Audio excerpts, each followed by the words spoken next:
Hi everyone, my name is Donna and I am an alcoholic addict.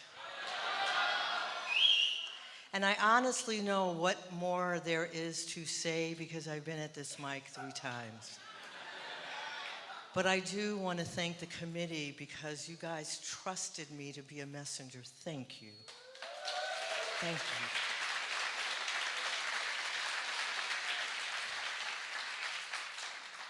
It's a real honor for us to share in meetings, right? That's what we're supposed to do, is carry a message of hope.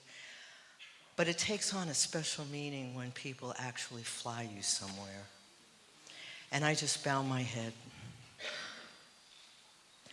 in gratitude. So, I see the importance of me being present and being in position for God because I didn't even realize that I was going to do this before I knew I was going to do this.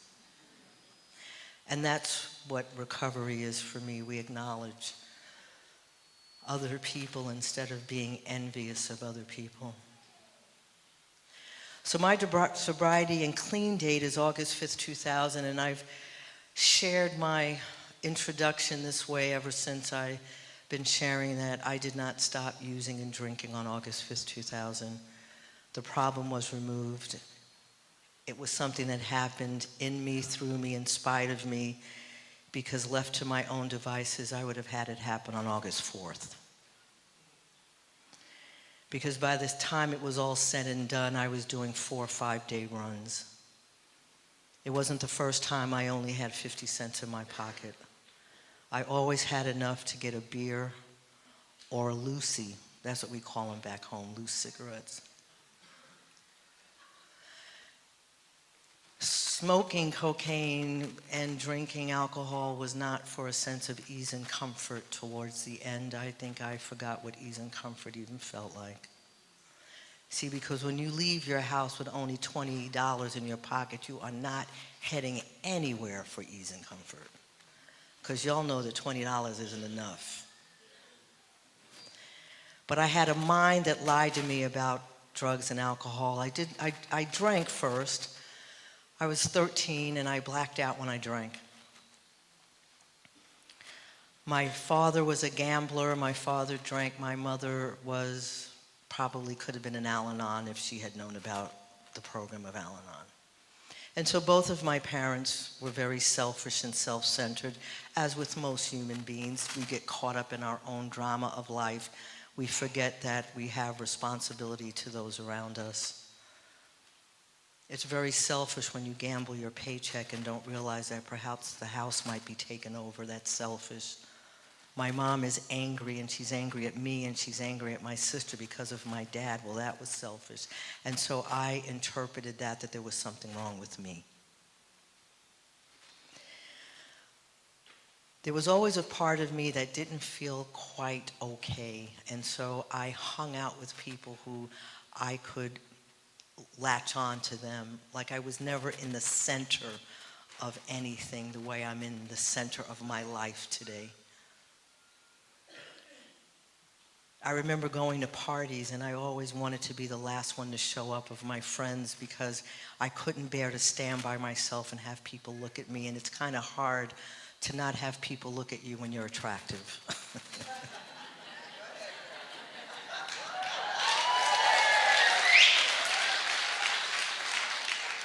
I had a lot of opportunities present themselves, but I couldn't step in. Like I stepped into every doorway fearful. People saw in me what I didn't feel in me. So I drank through high school, and when you drink through high school, and I went to Catholic school, and I'm sitting on the back of the bus, and I'm smoking cigarettes, and I'm smoking joints, and we're debating about Christ and religion class because my mom wanted me to be who she wanted me to be, and I couldn't be who my mom wanted me to be, so I became very rebellious. And I found other rebellious people.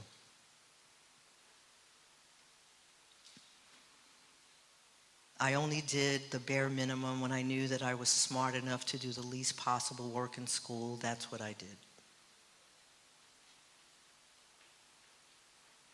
I look back and realize that I did not know how much power I had within me because I was believing the lie that I wasn't enough. I was believing the lie that I am the way you treat me. Because my parents did not give me the love that I thought I needed, I thought I was unlovable. And so it's interesting because my mother never really said she loved me, but it's interesting that that's the one thing I'm looking for is love. But what am I looking for that I never really ever had?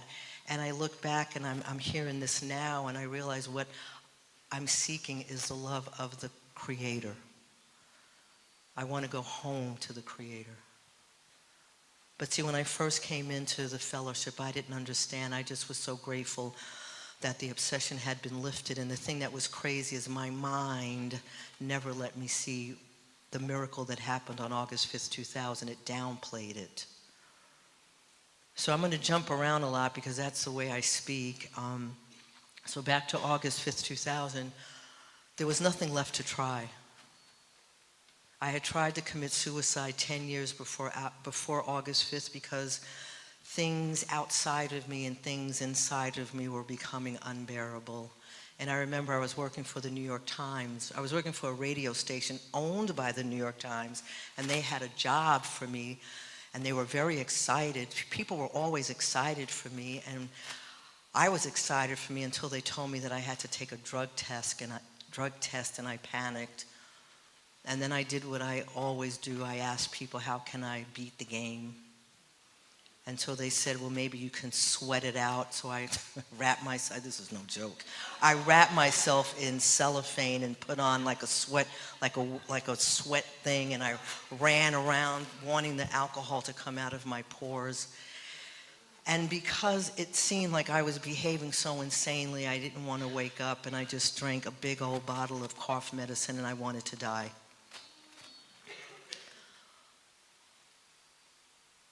But I wasn't supposed to die a physical death. I was supposed to die to self. I see that today. I had to get to a place that I was living my life like I was dying so that I can live the life that I live today. See, I thought it was about power, money, and prestige, but I didn't do very well being of the world. Most people are fine being of the world. Those things give them the happiness and the peace. But even when I had those things, there was something missing within. And so August 5th, 2000, I don't have enough money to get on the block. I don't have enough money to get home. And by God's grace, he had a compassionate train employee and a bus employee that let me on the train and the bus so I can get home. I remember I would ride the subway and I would take a newspaper out of the garbage can and just sit on the train and hold the newspaper in front of me so I can be invisible.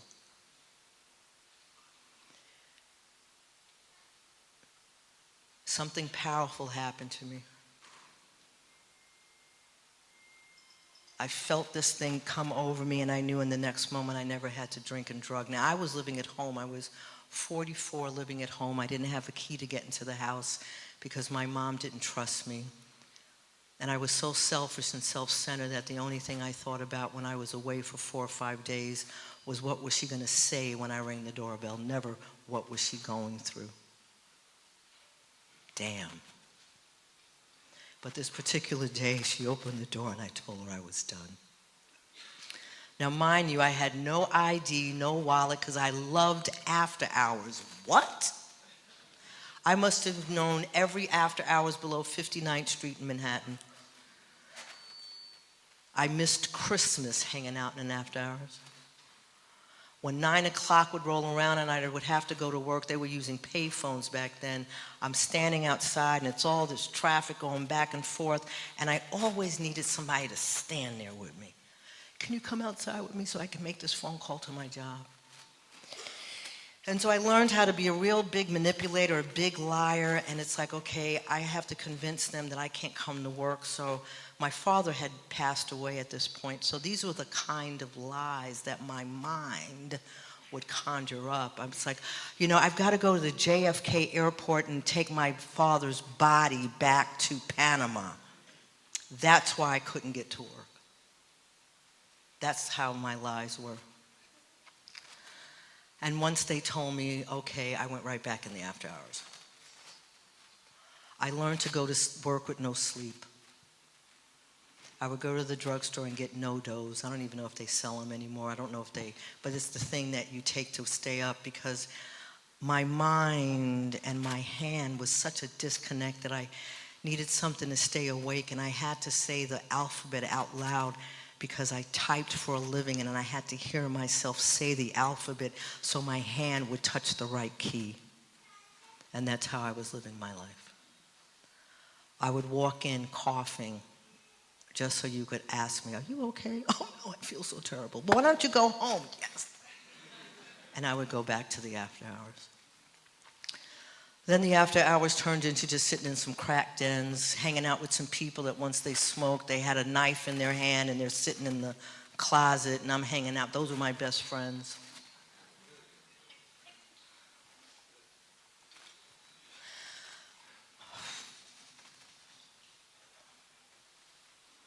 So August 5th was amazing because I went upstairs, no ID, no wallet, but something told me to open up the phone book and look for a detox. And they didn't have a bed ready for 3 days, and the thought of a drink or a drug had never occurred.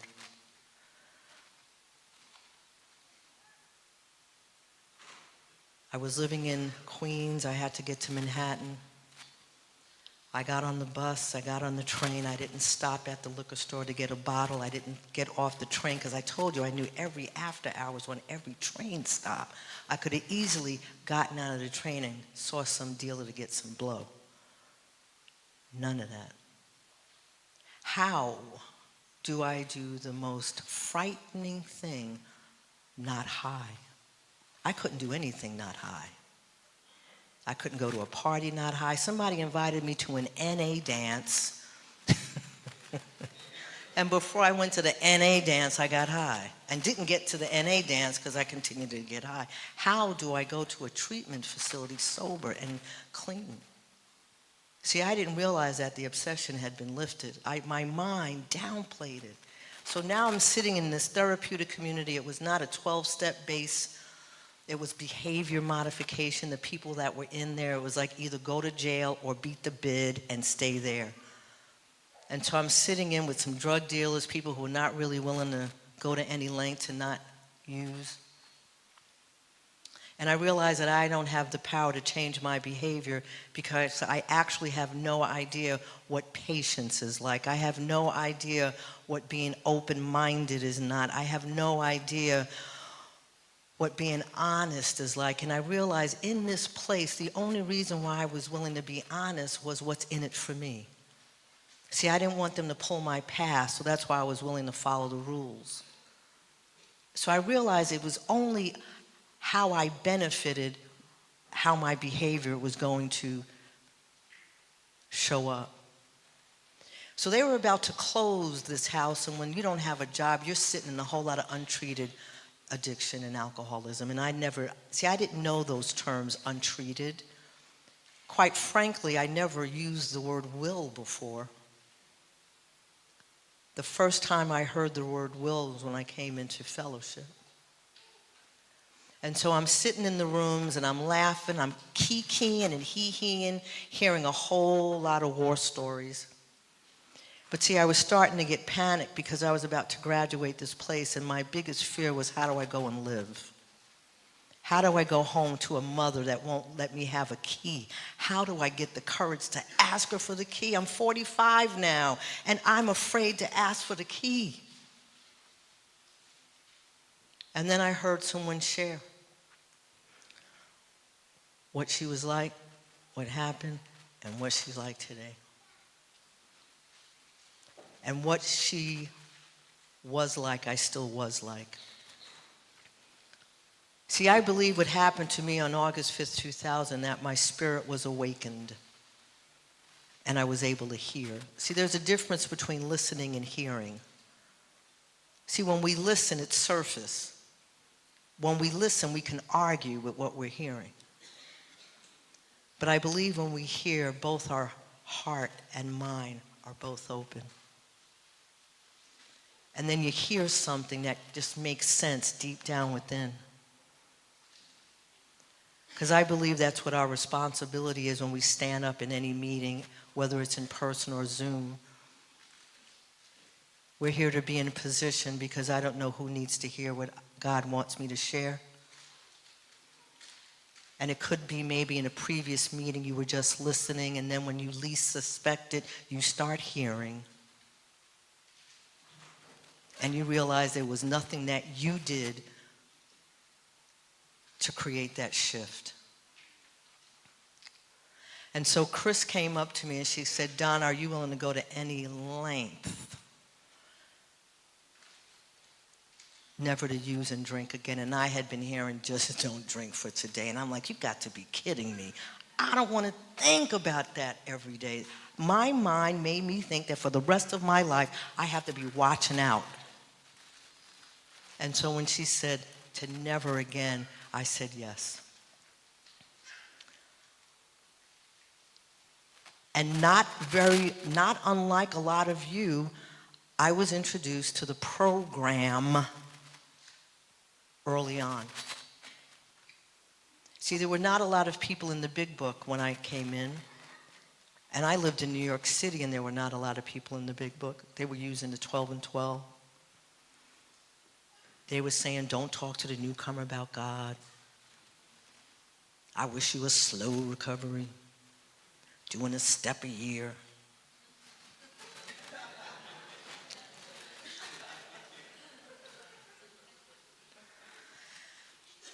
But I was placed in front of some people. I wanted what they had. So I meet this couple, and they had been taking people, addicts and alcoholics, through the book of Alcoholics Anonymous since 1994 because they had met Joe Hawk. And I'm still living in this treatment facility, off the hook, untreated. I ran there every Saturday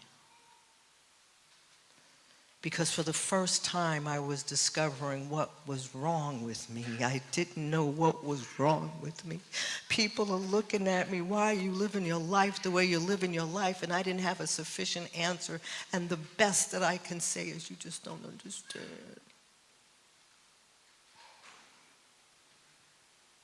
Thank God we have 4 chapters of step 1. And we get to see that we're not bad people, we're not effed up people, we're people that suffer from an illness. There was something powerful that happened to me on one of my visits home. I lived very slovenly. When I would come home after a run, I would just kind of like, I would go into a coma. Like a house could burn and I wouldn't wake up. Because I hadn't drank enough water, my tongue was always swollen, and every time I went to go eat food, I couldn't swallow because of the dehydration. So if we survived that, why did we survive that? What purpose is there for us if we survive that? And so I go home, and my mother, God bless her, had cleaned the house. It was my room. It was so pristine. And I found a bag of crack in one of my purses. And I had this bag in my hand, and all of a sudden the room went real bright. Bright. Brighter than any light bulb.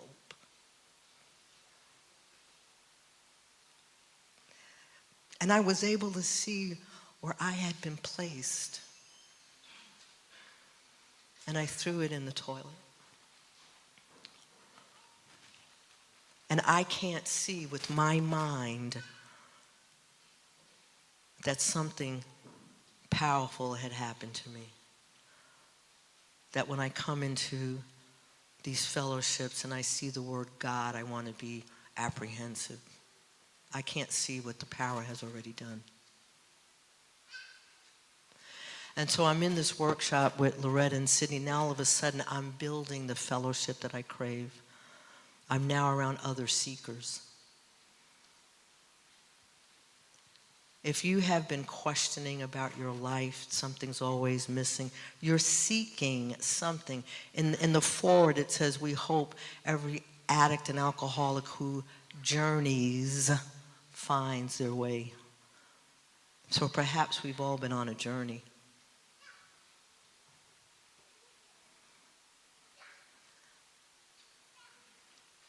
This group, right here, right now, did not enter into the gates of insanity and death. You were pulled. Why? It says that we become agents. We become messengers. But first, before I can be one with this power within, I have to see the lie of my thinking mind. I have to see the lie of this self that has convinced me that I'm not good enough, that I'm separated from the power within, and that I'm separated from you. See, if I had come in and just sat on step one, that doesn't have enough depth and weight for my ego. My ego will say, yeah, all right, you're powerless, yeah, whatever. Your life is unmanageable, whatever. And because my mind makes me think that the unmanageability is outside of me, because my mind has me live outside of me. And when the things outside of me stop working, I think it's the things outside of me that's the problem. I need a better job because the job I have is not enough. I need a better guy because the guy that I have is not enough. So I think that's the unmanageability, the results.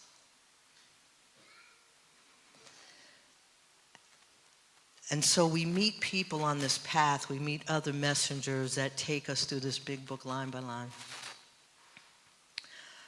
And that's what Loretta did. And we didn't have recordings back then, so I felt like I was down her throat. Like whenever she said something, I'm writing furiously.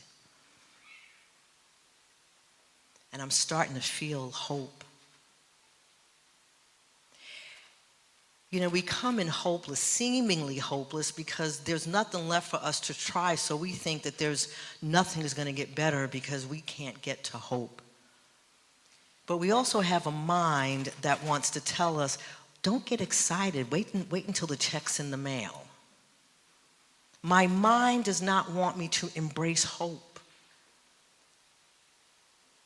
There's so many things that hope sucks up every fear, every anxiety, every doubt. In that moment, I just get hopeful. Hope just gives me purpose to continue to live. And it has nothing to do with the results. Half the time, the things that I allow myself to be hopeful for don't even happen. But my mind tells me, don't get too excited. Wait until it's in the mail. Wait until it happens. Why would a person who comes in here hopeless deny themselves hope? And then who knows, maybe you call me and I'm sitting in all this hope and you hear it in my voice, and then spirit to spirit, you get some hope. Because I believe once the spirit is awakened, it can't help but reach out for other souls.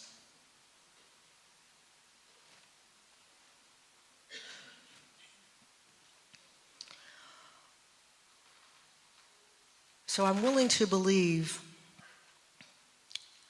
So these are the kinds of questions that I'm asking myself. It's like, wait a minute. I couldn't see any of this truth that I'm reading in this big book. I couldn't see that next time wasn't going to be different. Thank God Bill says we were never going to beat the game. Unsuccessful attempts. Yep. How come I couldn't see that? How come, like Fred, when he says 2 drinks before dinner, that's it, that's all? You mean to tell me that's the only thought that comes? What about the thought, Donna, this is no lie, you got 86th from the bar. I got 86 from one bar 3 times because I was so manipulative. 86 means you can't go back. I would wait until enough time went by and they would forget and I'd show up again. And so I'm seeing all this truth from this divinely inspired book, and I'm saying, well, how come my mind hid this from me? I felt like my mind protected drugs and alcohol more than it protected me. My mind didn't say, yo, Donna, suicide is not a good idea. So why am I going to rely on my mind to live? That's what the realization I came to. I'm going to curse one time. This motherfucker wants me dead. And so I was able to see it on a very deep level because just sitting on step 1, I'm not seeing it. And so that gave me the willingness to believe. After 13 years of Catholic school, being asleep, I had my first honest prayer, and it was a conversation. It's like, God, I'm willing to let go, because it's interesting, as I'm going through the work, I realize what happens here. We let go of control. And that is fearful for self. Self does not want to give up first position in my life. And I'm like, God, I'm willing to let go of control, but I feel like I'm up on a cliff. I'm willing to jump, but are you going to be there to catch me? That was my question to God. Are you going to catch me? I'm willing to believe in you, but damn, let me know that you're going to catch me.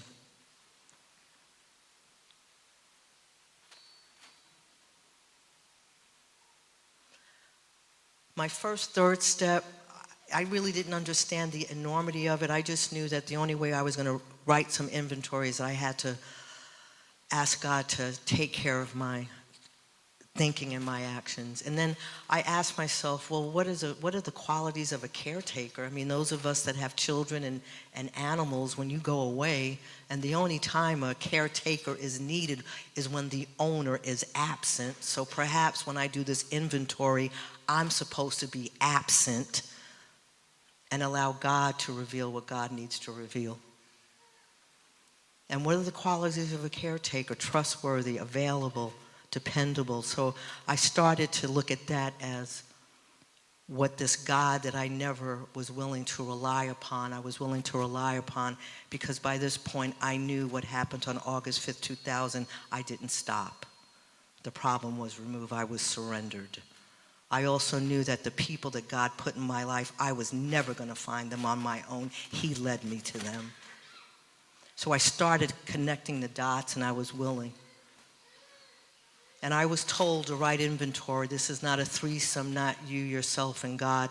You say a prayer, God, please enable me to see who needs to be on my inventory. And I'm like, well, Loretta, how do I know I'm going to be done? She says, when the pen stops writing. And I was willing to trust her because I wanted what she had.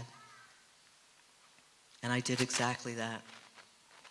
And if anything came up on my list that I didn't understand why it was on the list, I did not take it off the list, because my mind will have me edit. It says that rarely have we seen a person fail who has thoroughly followed our path, but we do a lot of loitering because the mind does not want to die. As I'm writing inventory, it's hard to stay still because my mind tells me it's too hot. I got to jump up and I got to open the window. Oh, I need a drink of water. It won't let me sit and write.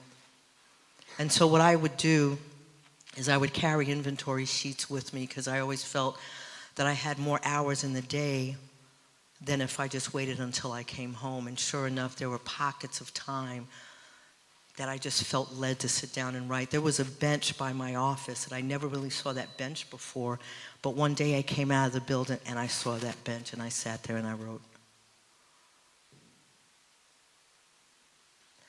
And so things were coming up on the list. I mean, I did my sex inventory and I'm thinking I know all the people that are gonna come up.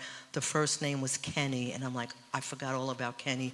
Kenny was a guy that my sister dated. I dated my sister's boyfriend. I flaunted the boyfriend in front of my sister and never once thought what it made her feel like. My mind doesn't want me to see that. And so I do an inventory that looks at the belief behind the anger, because I'm not really resentful at you. I'm angry at you because your behavior is not in alignment with my belief systems of how I think the world and you should be. And then I get to see that behind the resentment is really a lot of fear. Because on my own, I'm not in any firm foundation when I'm relying on self.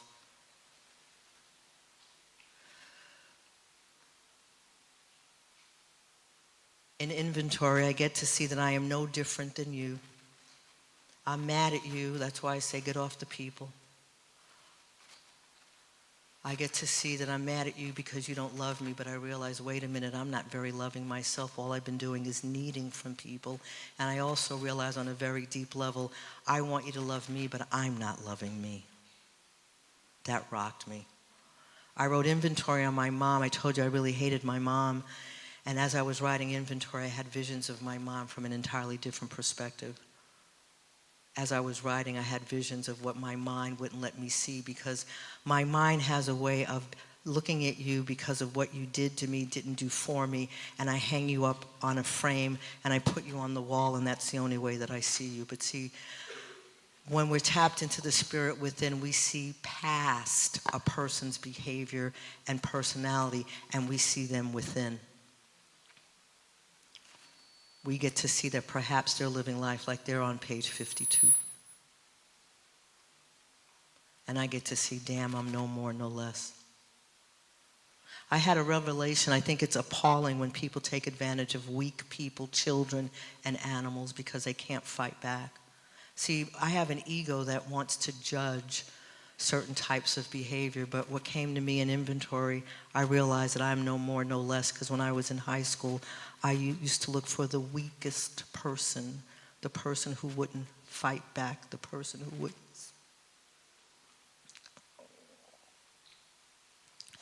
wouldn't speak up, and I would stand in front of them and didn't care if they were embarrassed or not, if there were people looking, and I would dare them to say anything while I went in their pocket and pulled out their wallet and took their money and bus pass.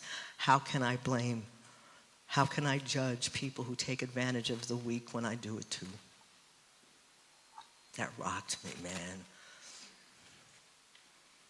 And so my ego's getting crushed and my heart is getting bigger. And then we have an opportunity to break the chains of shame and guilt by confession in step 5. I had 2 of my most powerful footsteps with men. Rashid was my first teacher. And I remember when he said, "Is that all?" And all day I kept thinking about the word all. I gotta tell all, I gotta tell all. I don't have children, but for those of you that have children, imagine you leaving a room and your kid doesn't want you to leave and it holds onto your leg and says, don't go, don't go, don't go. I felt like my ego was hanging onto my leg, telling me, don't share it, don't share it, don't share it. And I literally felt like I wrestled away from self. I felt like I did like this, and I shared it. I had a powerful footstep I was able to see, because when we listen to footsteps, we're there for a purpose. We're there to be the ears and the voice of our Creator. That's a prayer that I say when I listen to footsteps. Please enable me to be present, to hear what you would need me hear, and to speak when you need me to speak.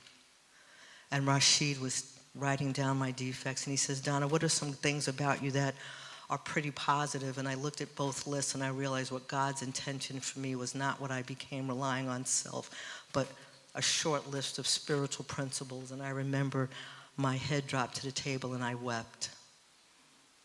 I felt like I wept asking God for forgiveness because I didn't realize what he really wanted of me. I like to use this analogy in step 6. I got to be mindful of time. I got time.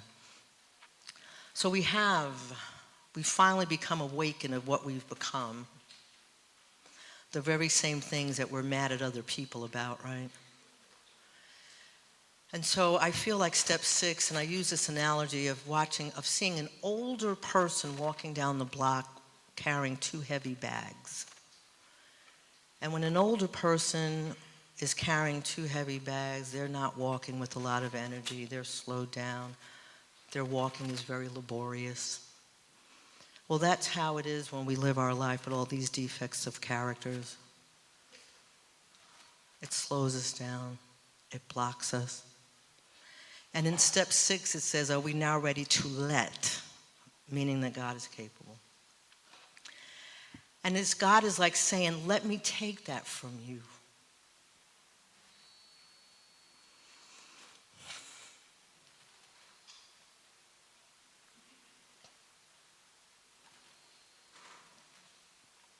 Because the life I have for you, those things are not needed.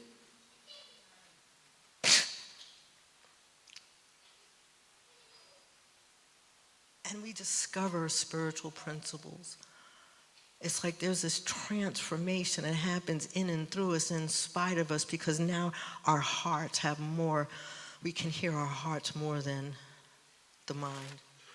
Remember Jim, he said vaguely he felt that he was not being too smart. See, all of a sudden, that vaguely becomes loud. For those of us in the big book, we can see that step 8 and 9 is the miracle of step 7, because all of a sudden we are being sincere, accountable. We're looking people in the eye. God uses us in step 9. Step 3, who should bear witness to God's power, God's love, and God's way of life? Damn if that is not noticeable in step 9. I wasn't looking you in the eye back in the day. I was avoiding you. I was looking down.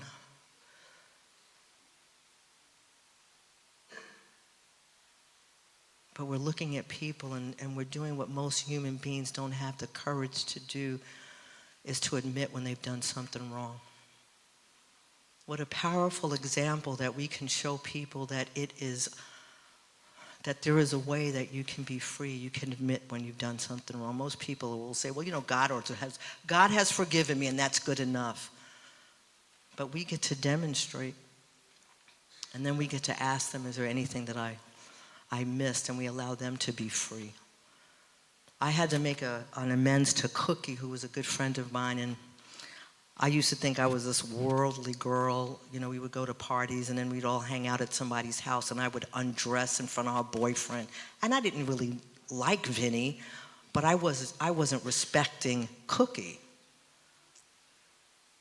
And I had to really pray to make that amends. And when I asked her, how did that make her feel? She said that she lost trust for women for a very long time because of my behavior. And that just crushed my ego more, because I believe this whole deal is about crushing the ego. I had an Al-Anon sponsor that would say, crush my ego into little pieces so it's hard to rebuild. I also had amends that people didn't want to see me, and that crushed my ego just as much, because I realized, damn, I'm not that important. I think the thing with amends is, I think God just wants me to be willing. It doesn't matter if they want to see me or not. Do I have the willingness to set it right? I had a lot of financial amends, especially coming in my first one, because, when you're smoking crack, the only money you want to use is to get high. And so my credit report looked like a roadmap, because they sold my account to this and this. This is powerful, because we don't see how our amends affects other people. I was still living at home at the time. Remember, I lived with my mom, who wouldn't let me have a key because she didn't trust me, and the same mom saw her daughter sit at the table making sense of this credit report. We become used by the Creator. When people say they live in 10 and 11, because we learn to live life inside out, not outside in. I think one of the most powerful steps is step 10, because all throughout the day, I'm leaning in. But because I'm a human being, I have to watch, because my ego, it's like muscle memory. If you don't go to the gym for a while and you go to the gym, it remembers. Somebody can say or do something that sounds, looks like something that had me in bondage years ago. My mind remembers, and I can feel the tinge of some uncomfortability, some anger, some fear. But the good thing is that we've been awakened, and we can identify when we go from the flow of life into something that's going to take us down that rabbit hole. And so when I feel that tinge, I can pause. There's such power in the pause. I can pause. And I can turn, because I know that that's a lie. I don't have to be afraid. And then I pray. Because the only thing that can combat my thinking mind is the spirit within. God, please show me how to be right here, right now, in this moment, and to trust that I'll be okay. And then I let somebody know. See, my ego doesn't really care if I watch, but it gets crushed if I tell on it. So my step 10 is 10, 6, and 7. And when I do my 10 steps, I just open up the phone in the moment, and I don't even type it, because what will happen is my mind will have me more concerned about hitting the right keys than the reason of why I'm doing this 10 steps. So I open up the mic and I just talk it in there so I can hear myself say, oh my God, I can't believe how rude I was to the lady on the grocery line. And then I go right into step 6. God, please remove my impatience behavior and show me how to go with the flow of life and to allow people to have the time they need. And then I go into step 7. God, I give you all of me to all of you. And I text that to my sponsor. And then if I have to make an amends, I make an amends. And then I can go on the business of life. Because what happens is those behaviors, what's being tested, my trust and faith in God. If I start feeling fear, am I going to sit in the fear? Because fear, we can sit in fear because it's familiar. It's uncomfortable, but it's familiar. Am I willing to sit in some new uncomfortability by not having my ego have its way with me? It's real uncomfortable to be in the now. But at least there's a transformation on the other side of this uncomfortability. After I speak, my mind, see, I share this a lot. When we share in meetings, you ever notice that you do a 10, 15, 20-minute share, and when you're done, all of a sudden you question what you just did? Next time you share, write down all the principles that you were displaying: honesty, open-mindedness, caring, connecting, love. When you're done, ego comes right back, wants to be in first position, and feed you the lie again. And so I've learned to just pause and turn, because that's a lie. And then we do this, and what happens? We attract other souls. Gwen was my last teacher before my new sponsor, Mike, and she was 91, and when she was 90, she had a newcomer. And she said, I know God's going to take me soon, but I have this newcomer I want to get her down this path a little further before I leave her. What a powerful example. And she said something that I had never heard anybody say. She said that she hopes she comes back in her next life once again with pain and misery so she can continue to be of service to God. And I sat with that. Am I willing to do that? But I got to tell you, every time I stand in front of a group of people, that I am no longer afraid to look you in the eye. That's freedom, just to be able to glance at you guys and feel connected. I don't care if in another life I come back with something else that's going to have me live my life like I'm dying so that I can continue to live and carry people home, because that's really what we do. And if you think about it, we get to go home even in life. Most people don't go home until they die. So I just want to thank you all for giving me this opportunity to travel over here. I hope you understood me because I have an accent.